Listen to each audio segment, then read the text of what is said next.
and a big thank you to everyone who's joining in to today's video that is an extension of last video where today we'll be talking more about CRISPR, gene therapy, CAR T cells, and many other things.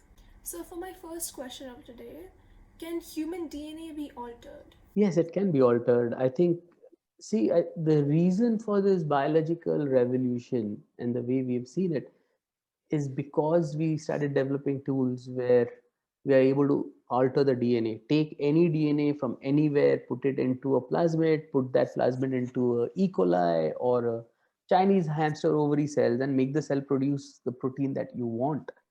We are able to turn off genes at will almost, and that's why initially I don't hear that term as much, but this whole term about genetic engineering came from there. You're able, if you're able to engineer the DNA into whatever it is that you want it to be, that's the amazing part. And yes, of course, it can be engineered. So I think we all are aware of the fact that there have been so many amazing discoveries lately. So, in accordance with that, what are some of the latest path breaking therapies in oncology? See, a lot of it is personalized medicine, whether it is immunotherapy, where you're taking antibodies to link T cells to your target cells, or whether it is CAR T therapies, where you're taking the T cell and making it primed to go and attack a particular cancer cells, whether it is antibodies themselves, which go to a particular target that is expressed only on the cancer cells and then kill that cell, or there are certain antibodies which address tumors by manipulating the blood supply to tumors. There's a molecule called bevacizumab which goes and binds to VEGF. VEGF is a protein that is involved in creating blood vessels that are required to feed the cancer cell or the tumor with blood. So if you block that, then the tumor dies.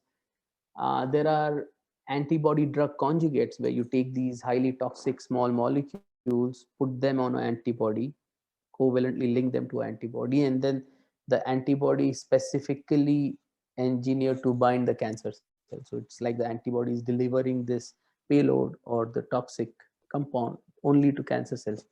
So you don't have toxicity in rest of the body, but the cancer cells die. So there are so many therapies that come out every month, every week almost. You see some new approach being used for cancer, and it's exciting times. I think there was a time not very far back, 20-25 years back, where if you had cancer, then there were very limited options that you had.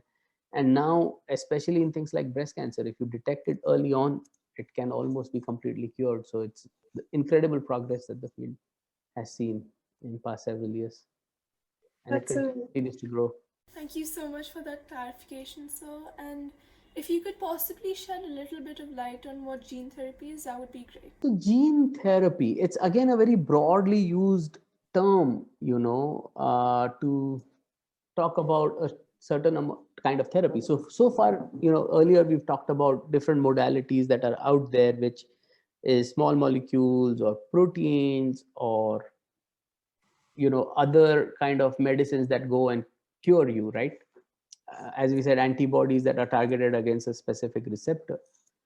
Now, gene therapy is broadly used for therapy in which you actually end up modifying the genome in a certain way, right? Now, that can be done in multiple ways. And that's why I said it is very, very broad. So you either go now, for example, in thalassemia, where the beta globulin gene, there's a mutant in that, and then patients are not able to make proper blood. So what you could potentially do is you can take these precursor cells which make this, modify them in the lab by changing this mutation to the correct mutation, and then put those cells back. So that's kind of a combination of cell therapy and a gene therapy. Or you could go, for example, in patients that are deficient in factor 9. Factor 9 is involved in clotting. So if factor 9 is not there in these patients, then if they have certain injuries, then they are not able to form blood clots and can have a huge amount of bleeding. So what you could do is you could take a virus. I spoke about that. I think adeno associated viruses and lentiviruses are the ones that are most commonly used. And inside these viruses, instead of the virus genome, you put a DNA that will express factor 9. So these viruses then infect your cells, but they don't have any of their own DNA.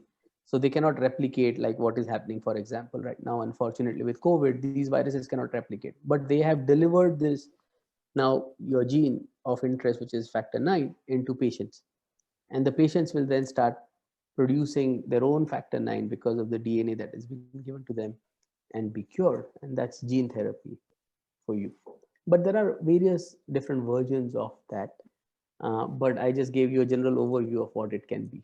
Further talking about that, what are some of the differences between gene therapy and gene editing, or are they the same thing? So, gene editing is anytime you are editing a gene, it is called editing. When it is gene therapy, it is actually you're going, therapy is anything, any therapy is about treatment, right? So, if you're going and treating a particular disease, then it is called gene therapy. If you're just editing the DNA, then it is gene editing in a sense. But you Right. can do gene editing to achieve gene therapy. So is gene therapy permanent? So if you talk about CRISPR-Cas, then yes, you're going to permanently, in the cells in which it will go and you do the editing, it will be permanent. So you actually just mentioned this, but I actually read a bit about CRISPR. Um, could you please just explain roughly as to what that is to everyone watching? So CRISPR is a very interesting phenomenon, really, right? So it is actually something that developed in bacteria. You know, the full form for CRISPR is clustered regularly interspaced short palindromic repeats, but don't worry about the full form. I think what is amazing to understand is, you know, bacteria, just like we get infected with viruses, bacteria also get infected with virus. They're called bacteriophages. So for many years, there's this little biological warfare that is going on between bacteria and bacteriophages, or virus that infect bacteria, where the virus will use bacteria. It's like a parasite in the bacteria, and bacteria some will have to die. So what bacteria came up with a mechanism where they actually imbibe certain sequences of virus that they infect, that they get infected with. And then next time the virus comes, they came up with a mechanism using Cas9, which is a nuclease, to specifically delete those sequences out of the virus genome. So it's like almost like our immunity, right? It's bacterial immunity. So by learning about these sequences that viruses have, they actually came up with a specific, when you talk about molecular scissors, right? Like scissors, this Cas9 with the guiding RNA, the RNA is complementary to the DNA. So bacteria would have the guiding RNA. That RNA will go and bind to the complementary sequences on the virus, bring Cas9 there, and Cas9 will clip it and gone. The virus DNA is gone. And the bacteria have achieved protection against that virus DNA. So it was a fantastic phenomenon that bacteria have used over so many years to protect themselves with virus. And the beauty of it is adaptive, which means once the bacteria learns about these sequences or develops immunity against these sequences, then it is passed to their progeny, right? So it's almost like an adaptive evolution where these bacteria become resistant, and they are able to pass this resistance to their further generations. And it is highly specific because it is guided by the classical kind of DNA nucleic acid pairing, where the guide mRNA binds to the DNA sequence in the virus. It is very specific. And that's why we're talking about CRISPR-Cas these days, because you can specifically now. So then what we learned is, our scientists, they said, okay, now if bacteria can do that, we can use the same mechanism, except we can decide the guide RNA ourselves based on the sequence that we want to edit in any DNA. So guided by this RNA and Cas9, you could go and clip the DNA and then replace it with the gene that you want to replace, or a mutation that you want to replace. So that is the whole field of CRISPR-Cas9, where you can specifically go and chop DNA wherever you want and replace it with a new sequence of DNA. Thus, you can actually fix DNA mutations which can have a bad impact. That's amazing. So essentially, you can get the exact DNA sequence that you require, if I'm not wrong. Right. So if there's a DNA sequence that is, let's say, non-ideal or bad in someone, which is leading to a bad non-functional protein, you could go in with CRISPR-Cas9 and then change that DNA into the desirable DNA sequence. That's that's genuinely, then this is a recent field. This is recent. This whole discovery. Oh yeah. It's very recent actually, Oh wow. and it is incredible. I think it is being talked of about as something that can completely change the way we treat diseases. Thank you so much for that, sir. And another thing that I read up about. Could you please explain what CAR T cell therapy is as well? So we have T cells. We have T cells that actually go. They are like our warriors. They'll go and fight anything that is new. Now, in a way, what happens is, cancer cells, although they're part of our cells that have gone wrong or gone bad, gone rough, they do have certain markers which are very specific to them. So they express these markers on their surface. So what scientists thought is, can we guide the T cells to go and attack the cancer cells? And that's what they did. What they do is they take the T cells, they they modify the T cells so that they can start recognizing a specific antigen on the cancer. So they'll take the T cells, they will train them to recognize the antigen and put these T cells back. And so now with this new T cells, with this newfound recognition of the cancer cells, will go and attack the cancer cells and kill them. So again, it's an incredible science that is coming out, where you're actually using your body's own mechanism, in this case T cells, to fight cancer. Although, if it's personalized treatment, wouldn't it automatically mean that it would become far more costly? It is, I think, right now it is. And any therapy, when it comes out new, it is quite costly. Uh, just because I think it takes time for the field to develop, where you know you can manage the cost of therapy itself. So right now it is costly, but a few years down the line, it'll become more regular. And but to be honest with you, your question is correct. So how do you ensure the supply chain for personalized medicine? Because if it is a personalized medicine, then you have to take T cells for a patient, for example. You have to do something to them and inject it back in the patients. And so it is not one size fits all. You have to actually customize it for a particular person or the patient. So I think we'll learn how to manage that supply chain. I think what will happen is, a lot of this will happen at source. So we've been thinking of pharmaceutical biotech industry as factories where these medicines are produced and then distributed. That concept will have to change, where the factory is where the patient is. In a sense, the manufacturing is where the patient is. So at source, kind of manufacturing of these therapies will have to happen, but it's just a matter of time. It is new right now, that is why it is expensive, but very soon, that's how everything has worked in the past too. Anything that comes new, it seems to be out of reach for masses, but slowly it spreads out and becomes more accessible. And that is how I see this developing. That's really fascinating. And what are some of the specific disorders that can be treated using these new therapies? See, anything that is a genetic um, mutation, whether it is thalassemia, whether it is factor 8, factor 9 deficiency, bleeding disorders, um, whether it is cancer, like we said, using CAR-T to specifically personalize, go and attack the cancer that you want. So the the options are limitless, really, right? I mean, you can really guide these technologies to solve any diseases that we want to solve. A lot of it is being now, because a lot of the development happens in more of the developed countries. A lot of the applications we find in diseases that are prevalent there. But I think eventually, I feel things like TB, leprosy, which are more common to the emerging world, I think people will start curing those as well using these kind of therapies. I mean, that's my dream, that it can be used for whatever diseases that are out there. Thank you so much for that, sir. And according to you, what are some of the biggest challenges in cell therapy today? As we discussed earlier, right, a part of it is, so there are two types of cell therapies in general, right? Autologous and allogenic. So allogenic, which means from somebody else. So you can take a cell, whatever stem cell from one person and put it into another person.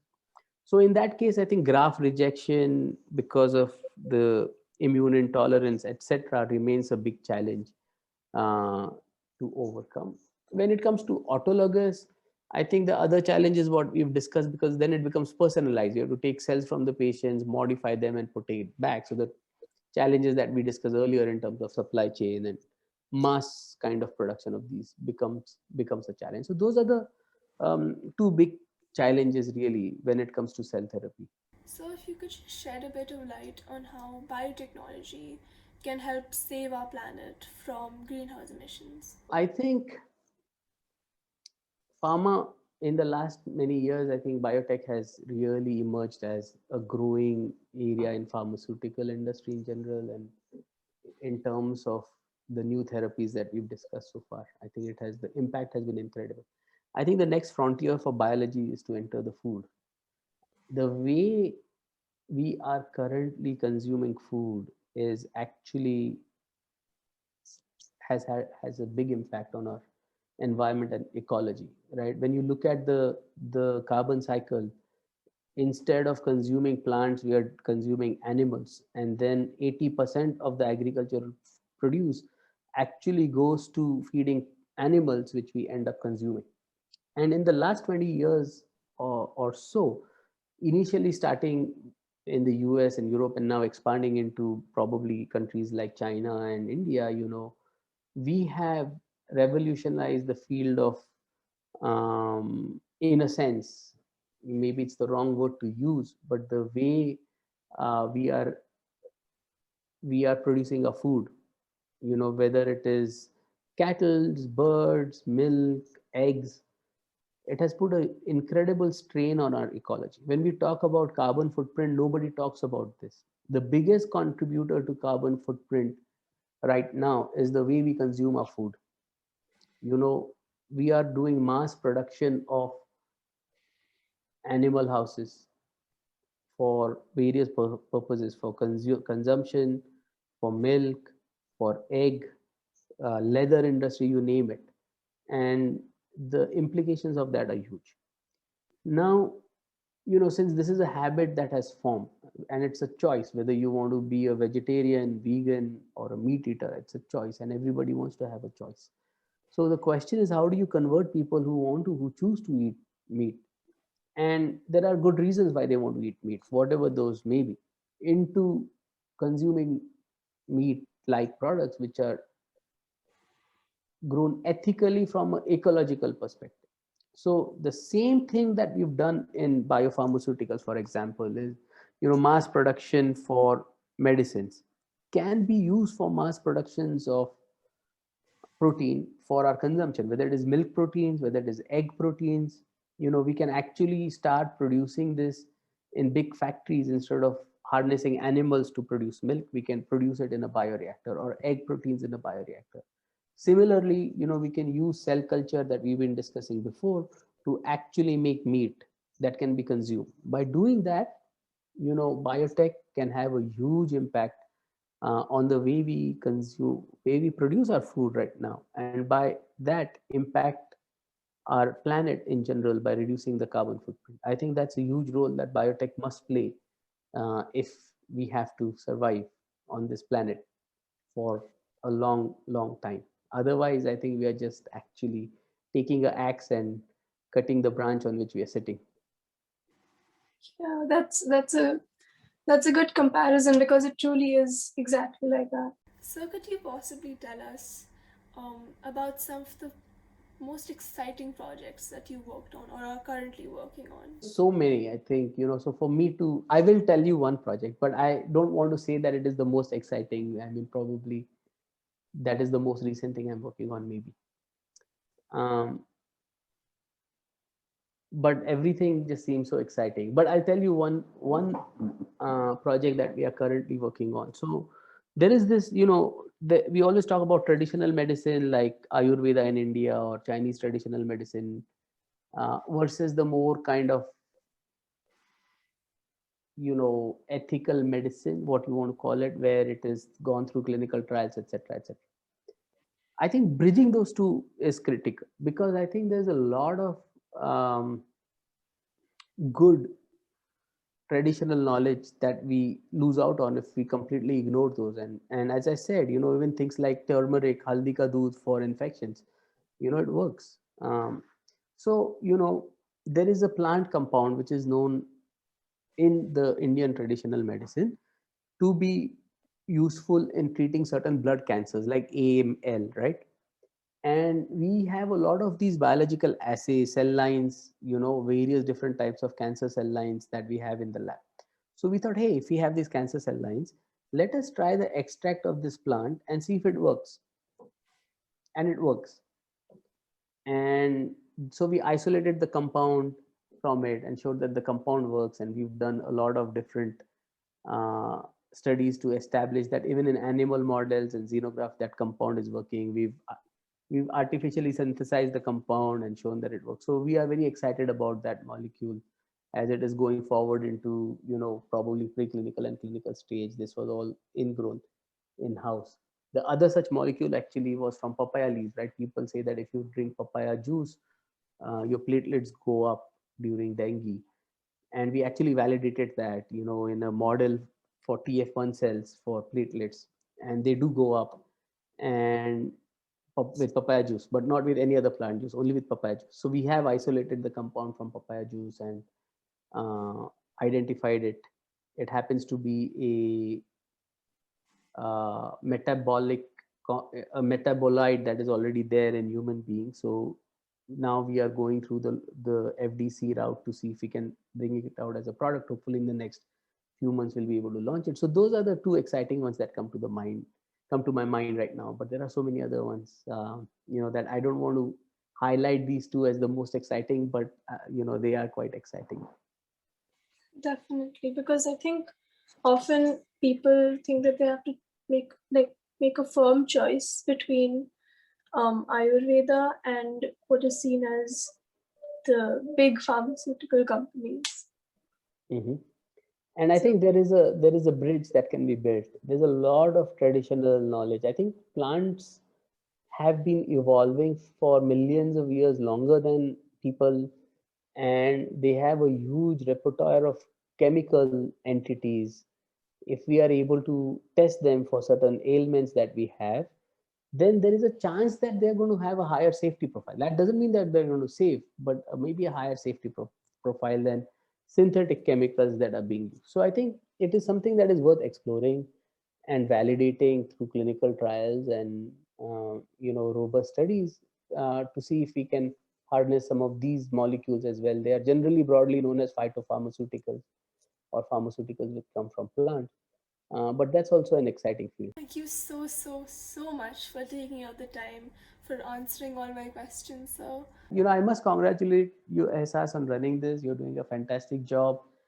And to see you do this so early on in your career, it is really amazing. I'm amazed at how well you've done this. And I want to wish you all the best. Thank you so much. It means a lot. and if anyone watching has any sorts of questions, they feel free to email us at this email address, and so we'll happily answer them for you.